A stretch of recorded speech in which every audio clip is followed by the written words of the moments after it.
গরু মাংসের কষা ভুনার রেসিপি শেয়ার করব। আশা করি রেসিপিটি আপনাদের ভালো লাগবে। এটি সেহরির টাইমে খেতেও খুব ভালো লাগে। আর এই কষা মাংস দিয়ে আপনি যে কোনো রুটি, পরোটা, নান, লুচি দিয়েও খেতে পারেন। তো চলুন ভিউয়ার্স, রেসিপিটি শুরু করা যাক। প্রথমেই আমি 1 কাপের মতো পেঁয়াজ দিয়ে নিলাম তেলের পরিমাণটা একটু কমিয়ে দিয়েছি। আর দিয়ে দিলাম গোটা গরম মশলা, 2টি তেজপাতা, 4টি এলাচ, 2টি দারচিনি ও 5-6টি লবঙ্গ ও 6-7টি গোলমরিচ দিয়ে মশলাটা একটু ভেজে নেব। ভাজা হয়ে এলে দিয়ে দিলাম 1 চামচ করে আদা বাটা, রসুন বাটা ও পেঁয়াজ বাটা আরও পরে দিয়ে নেব। এবার দিয়ে দিয়েছি সামান্য পানি দিয়ে কাঁচা গন্ধ যাওয়া পর্যন্ত ভেজে নিলাম। আর দিয়ে দিয়েছি এখানে হলুদ 1 টেবিল চামচ, লাল মরিচের গুঁড়ো 2 টেবিল চামচ, ধনিয়া গুঁড়ো 1.5 টেবিল চামচ, জিরে গুঁড়ো 1 টেবিল চামচ। এইভাবে দিয়ে মশলাটা কষানো হয়ে এলে এবার দিয়ে দিলাম মাংসগুলো মশলার সাথে ভালোভাবে নেড়েচেড়ে মিশিয়ে নিচ্ছি। আর এই পর্যায়ে চুলার ফ্লেমটি থাকবে মিডিয়াম হিটে। এরপর দিয়ে দিলাম টক দই প্রায় আধা কাপের মতো দিয়েছি। আর দিয়ে দিলাম পেঁয়াজ বাটাটা দিয়ে আবারও নেড়েচেড়ে মিশিয়ে নেব। ভালো করে মেশানো হয়ে এলে এবার ঢেকে দেব। প্রায় 30 মিনিটের মতো বলক চলে এসেছে ভিউয়ার্স।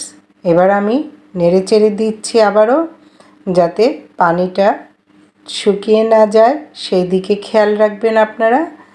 নেড়েচেড়ে আবারও ঢেকে দেব, আরও 15 মিনিটের মতো সেদ্ধ করে নেব। ঢেকে দিলাম। 15-20 মিনিট পর ফিরে এলাম। মাংসটা সেদ্ধ হয়ে এসেছে। একটা বড় সাইজের রসুন দিয়ে দিলাম। রসুনটা নেড়েচেড়ে মাংসের সঙ্গে মিশিয়ে নিচ্ছি। মেশানো হয়ে এলে এবার আপনি আরও কিছুক্ষণ নাড়াচাড়া করতে পারেন। আর এইভাবে যদি ভুনা রাখতে চান তাও আপনি তুলে রাখতে পারেন। এখানে আমি দিয়ে দিলাম গরম মশলার গুঁড়োটা দিয়ে মেশানো হয়ে এলে এবার দিয়ে দিলাম ঝোল।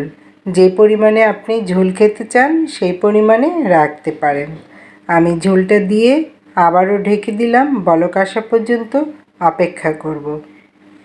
বলক চলে এসেছে। এবার চুলার আঁচটি মিডিয়াম হিটে রেখে আমি 15-20 মিনিটের মতো রেখে দিব, তাহলে ভুনা হয়ে আসবে।